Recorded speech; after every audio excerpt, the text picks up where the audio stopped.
മലയാളി വീഡിയോയിലേക്ക് എല്ലാ കൂട്ടുകാർക്കും സ്വാഗതം. ഇന്നത്തെ വീഡിയോയിൽ ആപ്പിൾ കൊണ്ട് തയ്യാറാക്കിയെടുക്കുന്ന നല്ല മോയ്സ്റ്റ് ആയിട്ടുള്ളൊരു കേക്കിൻ്റെ റെസിപ്പിയാണ് കാണിക്കുന്നത്. നല്ല ടേസ്റ്റി ആയിട്ടുള്ളൊരു വെറൈറ്റി കേക്കാണ്. അപ്പോൾ ഇതെങ്ങനെയാണ് തയ്യാറാക്കുന്നതെന്ന് നോക്കാം. വീഡിയോയിലേക്ക് പോകുന്നതിന് മുന്നേ എൻ്റെ ചാനൽ പുതുതായിട്ട് കാണുന്നവർ വീഡിയോ ഇഷ്ടപ്പെടുകയാണെങ്കിൽ സബ്സ്ക്രൈബ് ചെയ്ത് സപ്പോർട്ട് ചെയ്യുക. അതുപോലെ തന്നെ ബെല്ലൈക്കണിൽ ഓൾ എന്ന ഓപ്ഷനും കൂടി പ്രസ് ചെയ്യുക. അപ്പോഴാണ് ഞാനിടുന്ന എല്ലാ വീഡിയോസിൻ്റെയും നോട്ടിഫിക്കേഷൻ കിട്ടുന്നത്. ഇത് തയ്യാറാക്കാനായിട്ട് 2 ആപ്പിളാണ് എടുത്തിട്ടുള്ളത്. ആദ്യം ഇതിലേക്ക് വേണ്ട ഡ്രൈ ഇൻഗ്രീഡിയൻസ് നന്നായിട്ട് മിക്സ് ചെയ്ത് വയ്ക്കാം. അതിനായിട്ട് ഒരു അരിപ്പയിലേക്ക് 1 കപ്പ് മൈദ എടുത്തിട്ടുണ്ട്. 250 ml കപ്പിലാണ് അളന്നെടുത്തിട്ടുള്ളത്. ഇതിലേക്ക് 1.5 ടീസ്പൂൺ ബേക്കിംഗ് പൗഡർ ചേർത്ത് കൊടുക്കാം. 1 നുള്ള ഉപ്പും കൂടി ആഡ് ചെയ്യാം.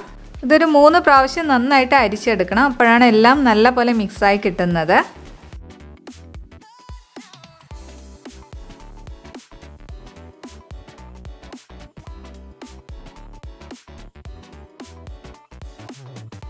നന്നായിട്ട് മിക്സ് ചെയ്തെടുത്തിട്ടുണ്ട്. ഇനി ഇത് മാറ്റി വയ്ക്കാം. ഇനി നമ്മൾ എടുത്തിട്ടുള്ള ആപ്പിളിൻ്റെ തൊലിയെല്ലാം കളഞ്ഞ് ചെറുതായിട്ട് കട്ട് ചെയ്തെടുക്കണം. ഈ ഒരു കണക്കിന് വേണം കട്ട് ചെയ്തെടുക്കാൻ. ഇത് 250 ml കപ്പിൽ 2 കപ്പ് കണക്കിന് കിട്ടിയിട്ടുണ്ട്. ചെറിയ സൈസിലുള്ള ആപ്പിളൊക്കെ ആണെങ്കിൽ ഒരെണ്ണം കൂടി എടുക്കേണ്ടി വരും. കട്ട് ചെയ്ത് കഴിഞ്ഞിട്ടൊന്ന് അളന്ന് നോക്കുക. 2 കപ്പ് കണക്കിന് കിട്ടിയാൽ മതി. ഇനി ഈ ഒരു പാനിലേക്ക് നമ്മൾ എടുത്തിട്ടുള്ള ആപ്പിൾ ഇട്ട് കൊടുക്കാം. ഇതിലേക്കൊരു 3 ടേബിൾ സ്പൂൺ പഞ്ചസാര ചേർക്കാം. ഇനി ഇതിലേക്കൊരു 1/4 കപ്പ് ഉണക്കമുന്തിരിയും കൂടി ചേർത്ത് കൊടുക്കാം.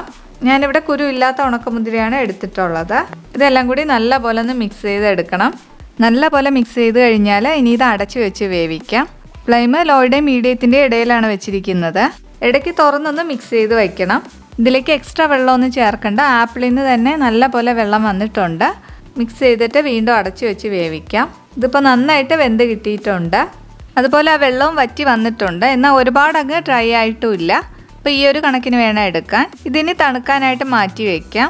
ഇനി നമ്മൾ എടുത്തിട്ടുള്ള കേക്ക് ടിന്ന് റെഡിയാക്കി വയ്ക്കാം. ഞാനിവിടെ 6 ഇഞ്ചിൻ്റെ കേക്ക് ടിന്നാണ് എടുത്തിട്ടുള്ളത്. അതിലേക്ക് ഒരല്പം എണ്ണ പുരട്ടിയിട്ട് ബട്ടർ പേപ്പർ വെച്ച് കൊടുക്കാം. ഞാനിതിൻ്റെ സൈഡിലും കൂടി ബട്ടർ പേപ്പർ വെച്ച് കൊടുക്കുന്നുണ്ട്. കേക്ക് ടിന്ന് റെഡിയാക്കി എടുത്തിട്ടുണ്ട്. ഇനി ഇത് മാറ്റി വയ്ക്കാം. ഇനി ഇതിലേക്ക് ചേർക്കാൻ വേണ്ടിയിട്ടുള്ള പഞ്ചസാര പൊടിച്ചെടുക്കാം. അതിനായിട്ട് ഞാൻ ഇതിലേക്ക് ഒരു 1/4 കപ്പ് പഞ്ചസാര എടുത്തിട്ടുണ്ട്. ഒരു 2 ഗ്രാമ്പൂ കൂടി ഇതിലേക്ക് ഇട്ട് കൊടുക്കാം. ഇതിലേക്കൊരു 1/4 ടീസ്പൂൺ ഏലക്കപ്പൊടി ചേർത്ത് കൊടുക്കുകയാണ്. ഏലക്കപ്പൊടിയായിട്ടില്ലെങ്കിൽ 2 ഏലക്ക ചേർത്താലും മതി. ഇനി ഇതെല്ലാം കൂടി നന്നായിട്ട് അടിച്ചെടുക്കാം. പഞ്ചസാര പൊടിച്ചതാണ് ചേർക്കുന്നതെങ്കിൽ 1 കപ്പ് വേണം ചേർത്ത് കൊടുക്കാൻ. ഇനി അതിലേക്ക് ഏലക്കപ്പൊടിയും ഗ്രാമ്പൂവിൻ്റെ പൊടിയും കൂടി ചേർത്ത് നല്ലപോലെ മിക്സ് ചെയ്ത് വെച്ചാൽ മതി. നല്ലപോലെ പൊടിച്ചെടുത്തിട്ടുണ്ട്. ഇനി നമ്മൾ കേക്ക് ബേക്ക് ചെയ്യുന്ന പാത്രം പ്രീഹീറ്റ് ചെയ്യാനായിട്ട് വെക്കണം. ഞാൻ ഇതുപോലെ ഒരു അലുമിനിയം പാത്രമാണ് എടുത്തിട്ടുള്ളത്. ഇതിൻ്റെ അകത്ത് റിങ് വെച്ചിട്ടുണ്ട്. ഇത് നന്നായിട്ട് അടച്ച് വെച്ച് കൊടുക്കാം. മീഡിയം ഫ്ലെയിമിൽ വെച്ചിട്ട് 10 മിനിറ്റ് പ്രീഹീറ്റ് ചെയ്തെടുക്കാം. ഇനി ഒരു ബൗളിൽ ഒരു മുട്ട എടുത്തിട്ടുണ്ട്. ഇതിലേക്ക് 1/2 ടീസ്പൂൺ വാനില എസൻസ് ചേർത്ത് കൊടുക്കാം. ഞാനിവിടെ വിസ്ക് വെച്ചിട്ടാണ് മിക്സ് ചെയ്തെടുക്കുന്നത്. നിങ്ങളുടെ കയ്യിൽ ഇതില്ലാന്നുണ്ടെങ്കിൽ ഫോർക്ക് വെച്ചിട്ടോ സ്പൂൺ വെച്ചിട്ടോ മിക്സ് ചെയ്യാവുന്നതാണ്. വാനില എസൻസും മുട്ടയും നന്നായിട്ട് മിക്സ് ആയിട്ടുണ്ട്. ഇനി ഇതിലേക്ക് പൊടിച്ച പഞ്ചസാര ചേർത്ത് കൊടുക്കാം. ഞാനിതിലേക്ക് മുഴുവനും ഇട്ട് കൊടുക്കുകയാണ്. എന്നിട്ട് വിസ്ക് വെച്ച് തന്നെ നല്ലപോലെ മിക്സ് ചെയ്തെടുക്കാം. പഞ്ചസാര നല്ലപോലെ മിക്സ് ചെയ്തെടുത്തിട്ടുണ്ട്. ഇനി ഇതിലേക്ക് തൈരാണ് ചേർക്കുന്നത്. ഒരു 1/4 കപ്പ് തൈര് ചേർത്ത് കൊടുക്കാം. അധികം പുളിയില്ലാത്ത നല്ല കട്ട തൈര് വേണം ഇതിലേക്ക് ചേർക്കാൻ.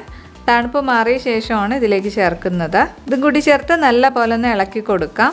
ഇതിലേക്കൊരു 1/4 കപ്പ് റിഫൈൻഡ് ഓയിൽ ചേർത്ത് കൊടുക്കുകയാണ്.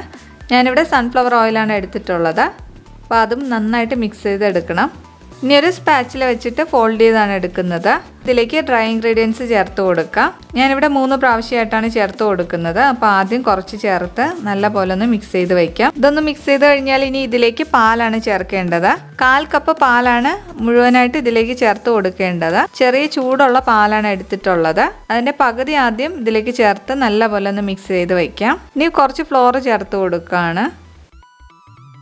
ഇനി ബാക്കിയുള്ള പാല് മുഴുവനായിട്ട് ഇതിലേക്ക് ചേർത്ത് കൊടുക്കാം. അപ്പോൾ എല്ലാം നന്നായിട്ടൊന്ന് ഫോൾഡ് ചെയ്തെടുത്തിട്ടുണ്ട്. ഇനി ഇതിലേക്ക് ആപ്പിളിൻ്റെ മിക്സാണ് ചേർത്ത് കൊടുക്കുന്നത്. അത് നന്നായിട്ട് തണുത്തിട്ട് വേണം ഇതിലേക്ക് ചേർക്കാൻ. 1/4 ഭാഗത്തോളം മാറ്റി വെച്ചിട്ട് ബാക്കി 1/4 ഭാഗമാണ് ഇതിലേക്ക് ചേർക്കേണ്ടത്. ഇതിൻ്റെ കൂടെ തന്നെ ഒരു 1/4 കപ്പ് കാഷ്യൂ നട്ട്സ് പൊടിച്ചതും കൂടി ഇട്ട് കൊടുത്തിട്ടുണ്ട്. അപ്പോൾ ഇതും കൂടി ചേർത്ത് ഒന്ന് ഫോൾഡ് ചെയ്ത് വയ്ക്കാം. ഇനി ലാസ്റ്റായിട്ട് ഇതിലേക്ക് ബാക്കിയുള്ള ഫ്ലോർ മുഴുവനായിട്ട് ചേർത്ത് കൊടുക്കാം. അപ്പോൾ എല്ലാം കൂടി ചേർത്ത് നല്ലപോലെ മിക്സ് ചെയ്തെടുത്തിട്ടുണ്ട്. ഇനി ഇത് നമ്മൾ എടുത്തിട്ടുള്ള കേക്ക് ടിന്നിലേക്ക് ഒഴിച്ചു കൊടുക്കാം. കേക്ക് ടിന്നിൻ്റെ മേളിലായിട്ട് ആദ്യം ആപ്പിളിൻ്റെ മിക്സ് വേണം ചേർത്ത് കൊടുക്കാൻ. അപ്പോൾ അത് മുഴുവനായിട്ട് ഇതിലേക്ക് ഇട്ട് കൊടുക്കുകയാണ്. ഇനി അതിൻ്റെ മുകളിലായിട്ട് ബാറ്റർ ഒഴിച്ചു കൊടുക്കാം. ഇനി ഇത് നന്നായിട്ടൊന്ന് ടാപ്പ് ചെയ്ത് വയ്ക്കണം. ഇനി നമ്മൾ പ്രീ ഹീറ്റ് ചെയ്യാനായിട്ട് വെച്ചിട്ടുള്ള പാത്രത്തിലേക്ക് ഇത് വെച്ച് കൊടുക്കാം. ഞാനിത് ലോയുടെയും മീഡിയത്തിൻ്റെ ഇടയിൽ വെച്ചിട്ടാണ് റെഡിയാക്കി എടുക്കുന്നത്. അപ്പോൾ നമ്മളെടുക്കുന്ന പാത്രത്തിൻ്റെ വ്യത്യാസം അനുസരിച്ചിട്ട് കുക്കിംഗ് ടൈമിലും കുറച്ച് വ്യത്യാസം വരും. എനിക്കിത് റെഡിയാക്കി കിട്ടാനായിട്ട് 40 മിനിറ്റ് വരെ എടുത്തിട്ടുണ്ട്.